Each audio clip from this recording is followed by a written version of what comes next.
I am Ruth the Truth Torres. Let's talk about border security and the need for immigration reform that fuels our economy. I am Hispanic. Specifically, my father is Black, born in a United States territory, Puerto Rico, and my mom was a white country girl from Kentucky. However, please do not assume that means that I support an open border because I'm Hispanic or have a Hispanic surname, because that is absolutely not the case. Crime and tragedies happen every day, which is why we must work together to secure our border with solutions for immigration reform instead of blocking laws that solve problems from going through just so they can complain about how bad it is.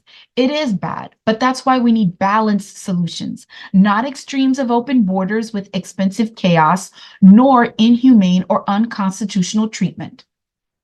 Migrants are not driving up crime rates. This is a lie being told so Americans are afraid and see migrants as enemies, which affects how you vote. The facts are crime rates have fallen for 3 consecutive years, with 2023 likely to be a 13% decline in murders, the largest one-year decline recorded in history. Migrants are 60% less likely to be convicted of crimes than US-born citizens. That's because they live in fear. They don't want to be deported. So the vast majority of them don't do anything to bring attention to themselves. Please pay attention on my website. Whenever you see this pink in the text, that means it's a link. Click on that link to see the facts, the support for everything that I say. What is at an all-time high is migrant deaths at the border. Did you know our Texas governor says the only reason he isn't shooting migrants at the border is because the Biden administration would prosecute?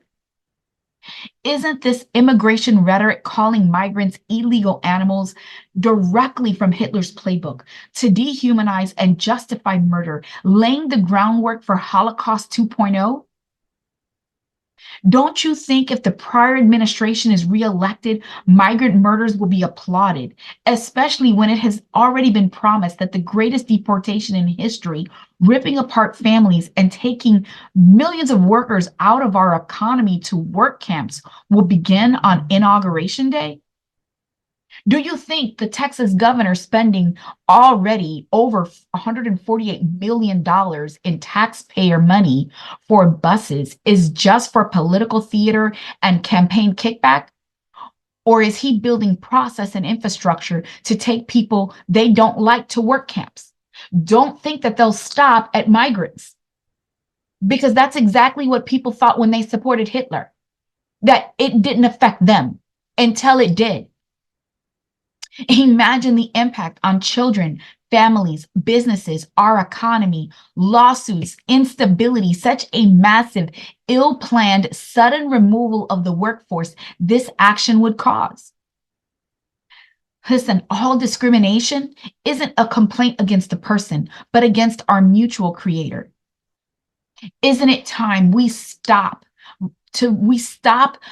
agreeing with lies fueled by race-based fear, using manipulated and weaponized religion that justifies devaluing people? I and my family, we are multiracial. As I've said, my mother was a white country girl from rural Kentucky who worked as a nurse's aide and then in the school cafeteria. I lost my mom to diabetes complications in 2022, and I miss her dearly. But she was a very down-to-earth, loving person. My father is a Black Puerto Rican who worked at the steel mills and laid the streets of Chicago and became an entrepreneur with a food truck. You know, for some, I'm not Black enough. For some, I'm not Hispanic enough. And others, I'm not definitely never white enough. You know, I embrace all of who I am. I'm like coffee with milk. The Lord knocked over a whole bunch of different seasoning when he made me, and then he said, that's good. So for those who would say that my blood is a poison, it is. It is a poison against the shameful hypocrisy of Christian nationalism, because there's absolutely nothing Christian about it. I am a woman of faith. And I see that Christian nationalism is a great hypocrisy, and it is being used to directly contrary to every biblical principle. The Bible tells us in Leviticus 19:33 through 34, when a foreigner resides among you in your land, do not mistreat them. The foreigner residing among you must be treated as your native born. Love them as yourself, for you were also foreigners in Egypt. I am the Lord your God. Please consider, weren't Abraham, Isaac, and Jacob immigrants doing exactly what God told them to do when he said, leave the land of your father and mother and go to the land that I show you? Weren't Mary, Joseph, and baby Jesus asylum seekers running from King Herod that wanted to kill them? Shouldn't all that claim humanity be condemning the government's facilitation of bloodshed, preferring people die than exercise the right to apply for asylum guaranteed under our Constitution? The problem is our failed processes. It is our processes that is generating all of this chaos. Listen, I oppose dehumanizing, fear-mongering, enforcement-only immigration policies and separating migrant families.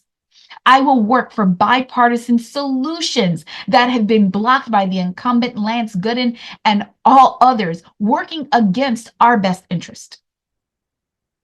This includes having an efficient refugee and asylum system so that people can have the ability to apply at the country of origin with streamlined processes and approval so that entries are scheduled, so that we don't have processing times from years to 90 days or less, because people who are afraid of losing their life can't afford to wait for years. So that's why they're skipping that process and coming through, because our processes are creating it.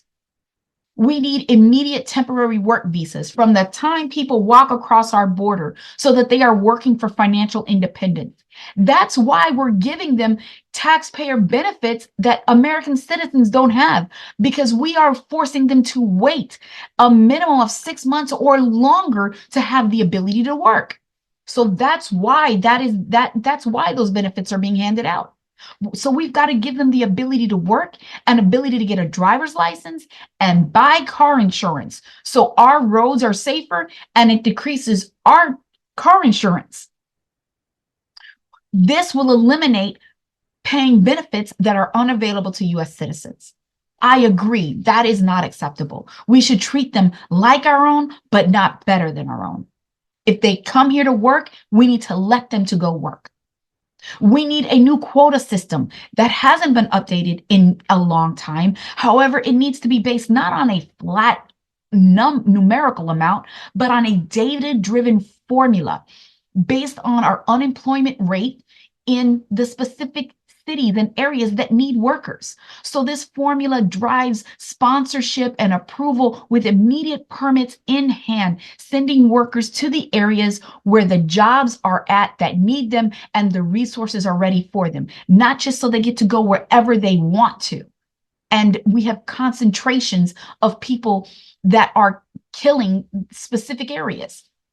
We need a change in U.S. foreign aid strategy. So we focus on job creation and dealing with the crime instead of giving money to those countries that are creating these migration issues. And listen, we have to control our accountability in part of this.